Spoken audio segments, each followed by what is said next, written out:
Ooh, this isn't good. Susan, I hate my house. You have to sell it. I hate to cook in my kitchen, and I will not take a bath in my bathtub. That's pretty bad. Hey, but you know what the problem's going to be is if she hates her house so badly that she wants to sell it because of the kitchens and bathrooms, then no buyer's going to want it either. I have solutions. You want to talk about it? Meet me on the other side.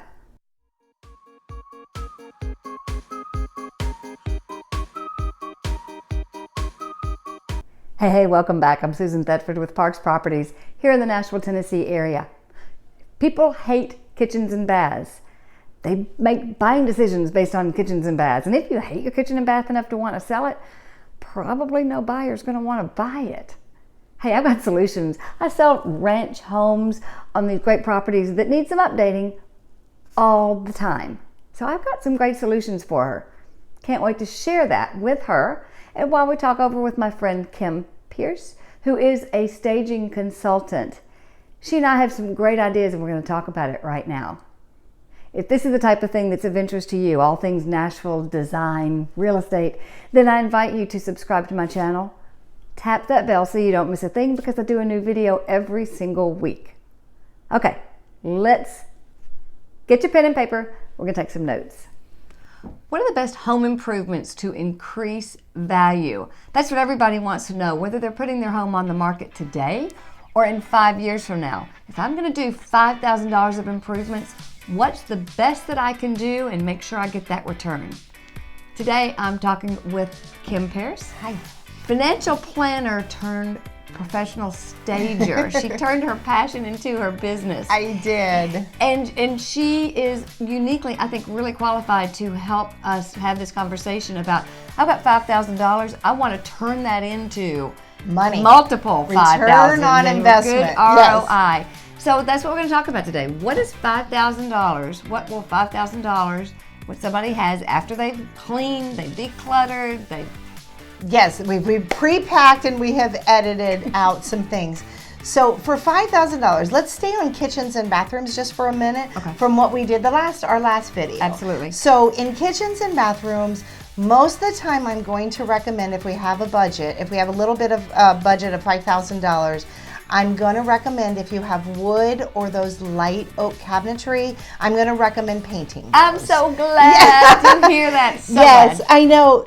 Everybody says, well, I don't want gray cabinets. Gray, but white cabinets are timeless. They were around 60 years ago, 70 years ago. And so white cabinetry is the cleanest, the most on trend right now.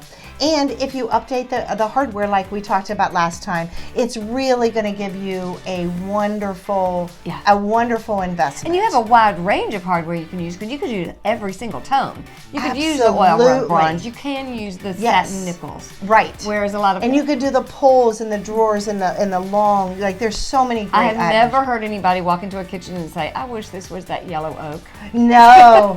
And then said nobody ever. Said nobody ever. And that's my great next point is flooring. Mm-hmm. So flooring is one of those things that, the 12 by 12 tiles that we used to all have, those have a little bit of a time stamp on them now.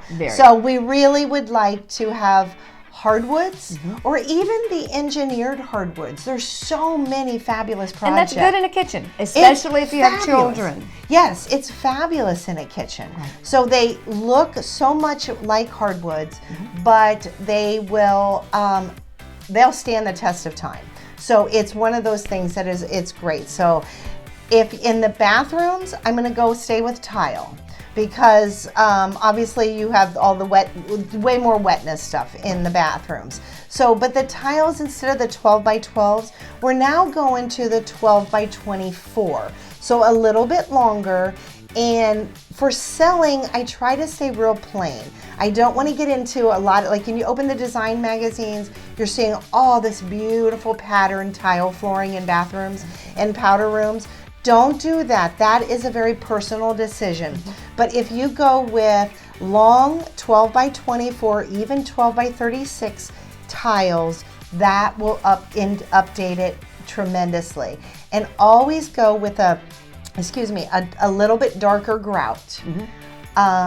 The other thing in bathrooms and kitchens is backsplashes. Yes. So many ways, inexpensive, that you can update backsplashes. The timeless backsplash is the white subway tile, or even the off-white subway tile. And then you can do those with matching grout. You can do them with the charcoal grout. Very Joanna Gaines like. She likes to do the dark charcoal.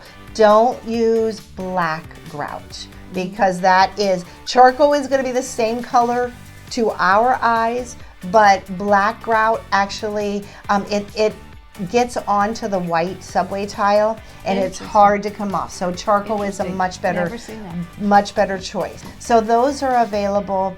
And also, worst comes to, if you really are out of money because you've updated the countertop, you can actually paint your tile that is on your backsplash. Now, I will say that I've seen a lot of 50s. We have a lot of 50s, 60s ranches here, and it's either the pink and green, or the green and blue. And I've seen many people paint that, and it works well, especially if it goes up the wall, because that doesn't get a lot of wear and tear. It's amazing. It's worth that money on those bathrooms. It is amazing. I recommend that a lot. Go back to those slider doors on the bathtubs that always, one, don't work, two, they hold mold, they hold nasty. Yes. Don't you think that's a good place to spend some of that money? I would. That is something that I would really recommend, but according to what other things you have to do, that might be over that $5,000, because you really have to have that done professionally as well. One thing I saw when I was in Argentina, and it was amazing to me, they'd taken those doors off of any of this, and this was in nice hotels. They'd taken there's no closed in totally. Right. But they do use a piece on very heavy hinged. Yes. They're using glass, and that's keeping. And that's what I was going to say. That is wonderful. And then you don't have that little cup thing that holds all of the bathroom moisture.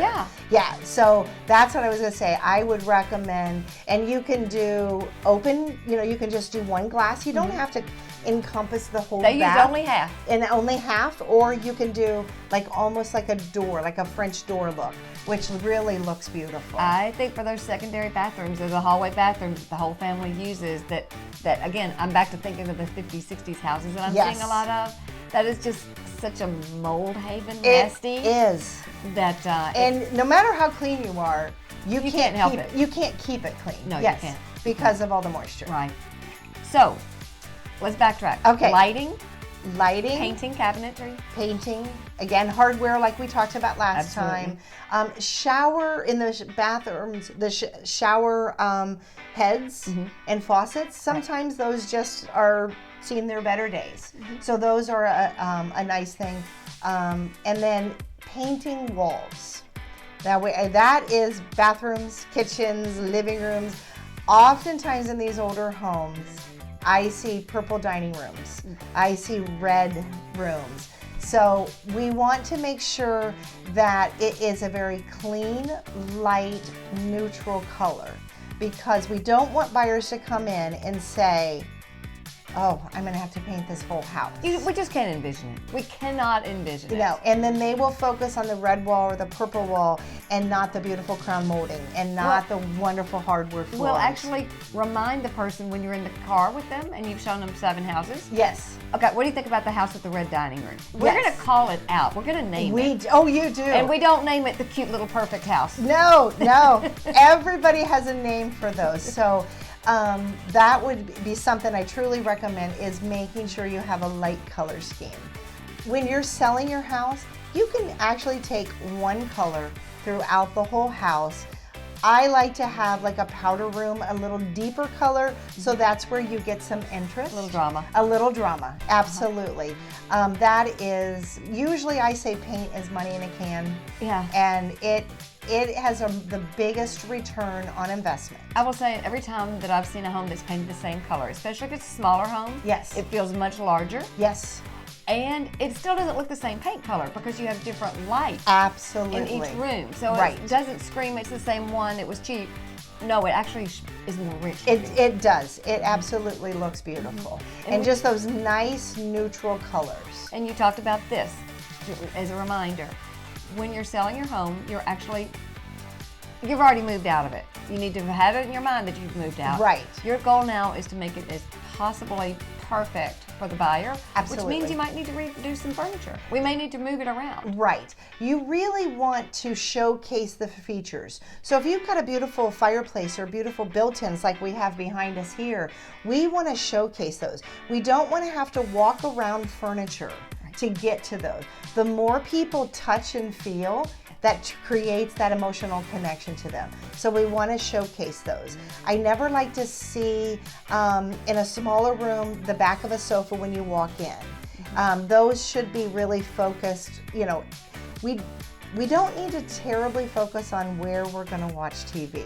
Yeah. In these specific, while we're selling, I know guys, you're not going to like that, but we need to really showcase our furniture. Furniture is just a function of the room. That shows how you live in the room. And it's not supposed to be the focal point. And do not, please, just line up furniture around the room. Oh, heavens. Like I see it all the time. I do too. People think that makes a room so much bigger. No. And it actually, if you give 2 to 7 inches of breathing space behind every piece of furniture, it actually lets the room feel bigger. Yeah. Well, as you can tell, Kim is a wealth of knowledge, and she just tells me that she can also do consults from afar. So wherever you are, you might need to talk to Kim, even if it's to enjoy your own home more. Right. Maybe you moved into it and you haven't fallen in love with it. I know that Kim can help you make those changes that will make a real difference. Well, Kim, this has been terrific. Again, I will put your information in the notes all below. You can reach out to Kim. As always, if you're here in Nashville, call Kim, call me, and we can help you with all your residential love my home needs. That's right. I love it. This was so much fun. I'm glad we had a time to do love this. So I hope you took some good notes. I know I did. And I know exactly what we're going to do to get this house in great condition. Hey, if you missed one of the first 2 of our series, then you might want to check out those videos. Don't want you to miss anything of value. So, like, subscribe to my channel, and I'll see you next week.